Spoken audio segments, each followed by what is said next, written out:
మన దేశానికి స్వతంత్రం వచ్చి 75 సంవత్సరాలు పైగా అయింది. కానీ విజయనగరం జిల్లాలో కొన్ని గిరిజన గ్రామాలకు ఇప్పటికీ నిజమైన స్వేచ్ఛ రాలేదు.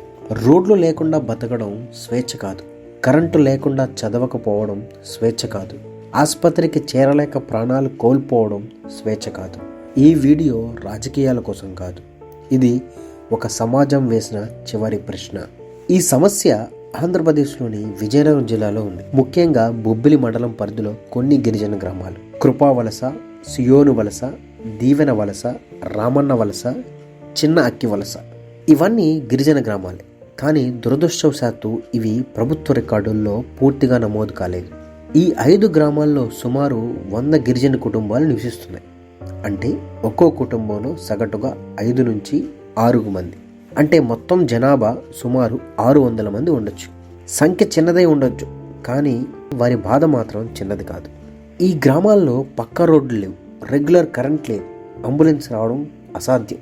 ఒక గర్భిణి తల్లిని కిలోమీటర్ల దూరం మోసుకెళ్లాల్సి వస్తుంది. ఒక చిన్న పిల్లవాడు చీకట్లో చదువుకోవడం, తన కళలను కూడా చీకట్లో పెట్టడమే. ఇదంతా అభివృద్ధి దేశంలో జరుగుతుంటే మనం ప్రశ్నించాల్సిందే. వాళ్ళు అలానే ప్రశ్నించారు. అధికారులు అడిగారు. ఆ అధికారులకు వినిపించలేదు, కనిపించలేదు, స్పందన లేదు. నాయకుల్ని అడిగారు, హామీలు తప్ప మార్పు లేదు. చివరకు గిరిజనులు సోషల్ మీడియాలో ఒక వీడియో రిలీజ్ చేశారు. కెమెరా ముందు నిలబడి వాళ్ళ మెడలకు తాడు కట్టుకొని ఉరివేసుకున్నట్టు నిలబడి వాళ్ళు చెప్పింది ఒకటే: అయ్యా, మాకు దయ వద్దు, మా హక్కులు మాకు కల్పించండి, మాకు స్వేచ్ఛనివ్వండి. కొందరు మెడకు ఉరితాళ్లు వేసుకొని ఈ నిరసన తెలిపారు. ఇది డ్రామా కాదు, వాళ్ళ నిస్సహాయతకు వచ్చినటువంటి ఒక నిదర్శనం. ఇదే పరిస్థితి మెంటాడ మండలంలో కూడా ఉంది. అక్కడ కూడా కొన్ని గ్రామాలు రోజుల తరబడి కరెంట్ ఉండదు. ఇక్కడ కూడా దాదాపు 500 మంది గిరిజనులు జీవిస్తున్నారు. మన రాజ్యాంగం ప్రతి పౌరుడికి సమాన హక్కులు కల్పించింది. కానీ గిరిజన గ్రామాలకు వచ్చేసరికి ఆ హక్కులు ఎందుకు ఆగిపోతున్నాయి? అభివృద్ధి అనేది నగరాల వరకేనా, గిరిజన గ్రామాలకు కాదా? రోడ్లు అడగడం నేరమా? కరెంటు కోరడం తప్ప? నిజమైన స్వాతంత్రం సభల్లో మాటలతో రాదు. ఒక గిరిజన గ్రామానికి రోడ్డు పడితే ఆ రోజే స్వేచ్ఛ మొదలవుతుంది. ఒక చిన్న ఇంట్లో మొదటి బల్బు వెలిగితే ఆ రోజే అభివృద్ధి మొదలవుతుంది.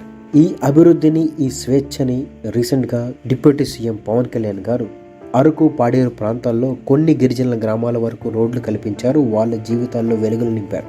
అయితే ఈ బొబ్బిలి మండలంలో, ఈ మెంటాడ మండలంలో ఉన్న ప్రజలకు కూడా, గిరిజనుల తాండాలకు కూడా డిప్యూటీ సీఎం గారు స్పందించి వాళ్ళ జీవితాల్లో వెలుగులు నింపుతారని ఆశిస్తూ థ్యాంక్ యూ.